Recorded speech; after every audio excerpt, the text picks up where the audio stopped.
It's become increasingly clear that most of the American public is fed up with the federal government's inability to reach a compromise to avert default. A recent Washington Post ABC News poll found 80% of Americans are either dissatisfied or angry with how Washington works. At the White House briefing today, spokesman Jay Carney cited that negative reaction as a cause for confidence that a deal will be reached. We believe that the American people have made clear that they want to compromise. They are so frustrated by what they see as dysfunction here, as unnecessary fighting over issues that could be and should be easily resolved. They want to see Washington work on the problems that affect them directly. Meanwhile, over on Capitol Hill, the two main players working to get a bill to the president's desk are Speaker of the House John Boehner, as we've heard, and Senate Majority Leader Harry Reid. They hail from Ohio and Nevada, respectively, two states also sure to be at the center of next year's presidential campaign. Well, for insight now on how the battle in Washington is playing out at home, we're joined by Karen Kasler. She's Capitol Bureau Chief for Ohio Public Television and Radio. And John Ralston, political columnist for the Las Vegas Sun and host of the television show Face to Face with John Ralston. It's great to see you both again. And John Ralston, I'm going to start with you. Is that description we heard from Jay Carney at the White House, the voters are frustrated with dysfunction, does that sound like what you're hearing in Nevada, or what are you hearing? Yeah, Judy, I think it's pretty much the same out here, or even worse than it is in the rest of the country. Remember, we have maybe the worst economy in the country, highest unemployment rate. We're the center of the foreclosure crisis in America. More than half of the people who live here who are homeowners, their homes are underwater. And so people up here are upset. And they have been for some time. And yeah, the anti-Washington sentiment, which is kind of endemic to Nevada in the first place, is only accentuated by what's going on right now. So what's going on right now, you're saying, plays into a feeling, a sense that's already there? It is here, and then we have this other crucible here. We have the first special House election in the history of the state in which both candidates are talking about the debt ceiling. In fact, one had an over-the-top ad showing a Chinese invasion of Capitol Hill. Neither of them want to talk about what party they are, but both want to talk about how Washington is broken and how they're going to go back to Washington to fix it. So that's out there in the atmosphere, too, and I think makes it a bit worse. Karen Kasler from Ohio, how would you describe the mood, the comments you're hearing from voters there?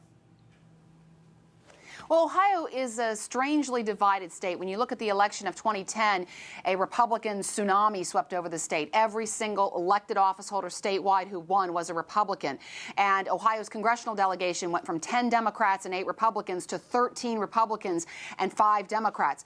But then recent polls have shown that maybe the Republican tide is waning a little bit.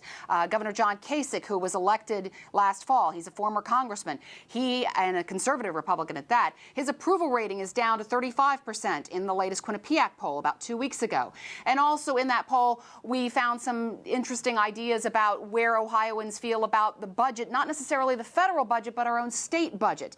And while Ohioans said that they support President Barack Obama over his closest Republican opponent, Mitt Romney, 45 to 41% here in Ohio, when asked about their own state budget, voters 2-to-1 said that they wanted to see the budget balanced. There was an $8 billion deficit, we're told. Budget balanced with spending cuts only and not a combination.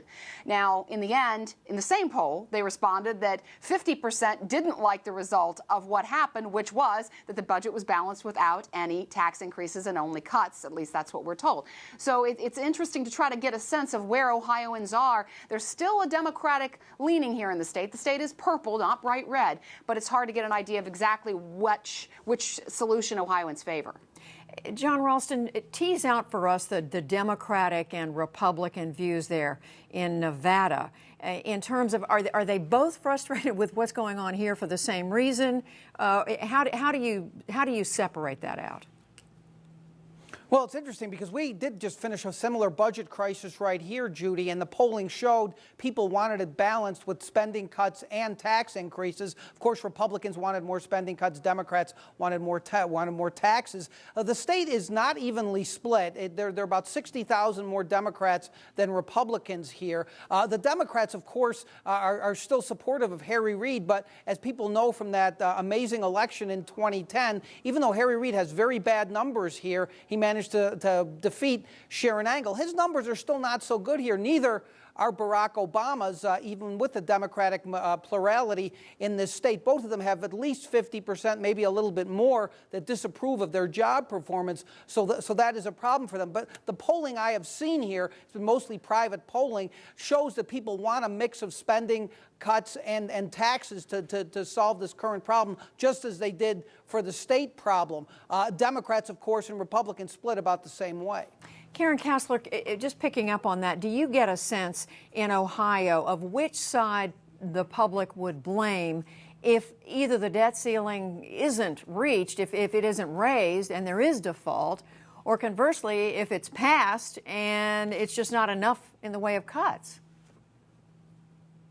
I don't know, because certainly Ohioans are very concerned about the economy. I mean, our jobless rate has been rising steadily. It was in a bad place for a while, but in the last month it went down, or it went up rather, 2 ticks. And so a lot of people are very concerned about the economy. We lost a lot of jobs, especially manufacturing jobs, and the foreclosure crisis hit Ohio very hard and is still affecting Ohio. So a lot of Ohioans are still very concerned about the economy and very curious about how the reforms that the Republicans who are now in charge here have put into place. And then, of course, pairing that with whatever happens at the federal level. I think a lot of people are very concerned, and you're hearing a lot of that all this will eventually trickle down to me here in Ohio. John Ralston, we know the Tea Party was a factor in the elections in your state the last go-around, and we see the Tea Party, in fact, giving the Republican leadership fits right now as the leadership tries to round up these votes. What do you see, how do you see that Republican Tea Party tension playing out there? Well, the influence is still here, Judy. Even Sharon Angle is still floating around, and as many people may know, she put out a statement defending the Tea Party hobbits today after John McCain used that Wall Street Journal editorial on the Senate floor. You had our Republican congressman here who won in the wave of 2010, Joe Heck, do a conference call with the media just a couple of hours ago in which he tried to make it sound as if he had agonized over whether to support the Boehner bill. Finally came to the decision this morning that clearly the Tea Party influence is being felt there in that district, which is one of the key swing districts in America, Congressional District 3. Of course, only in Nevada, we don't even have our lines drawn yet, so he doesn't even know exactly who's going to be in his district. But that influence is still here. It's felt within the Republican Party, and it's a constant tug-of-war for some of these candidates to play to the moderates or play to the conservatives. It's going on, as I mentioned, in that special election for the House to replace Dean Heller, who's now in the Senate. The guy who was running as the Republican, Mark Amodei, was a fairly moderate state senator. Now he's sounding like Grover Norquist has invaded his soul, and he's completely changed. And Karen Kasler in Ohio, what about that? How much tension do you see between the mainstream Republican Party and the Tea Party folks? Well, the Tea Party activists were actively courted by the Republican candidates who ended up flipping the congressional delegations balance from Democratic to Republican. So there's definitely a Tea Party influence here.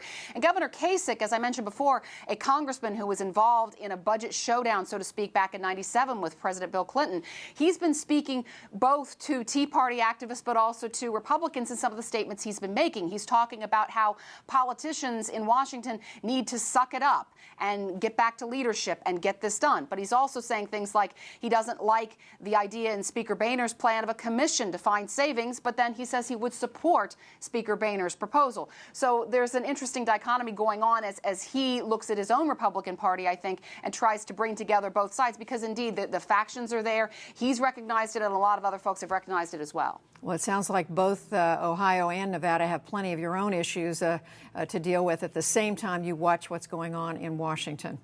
Thank you both. It's great to see you again. John Ralston, Karen Kasler. Thanks, Judy.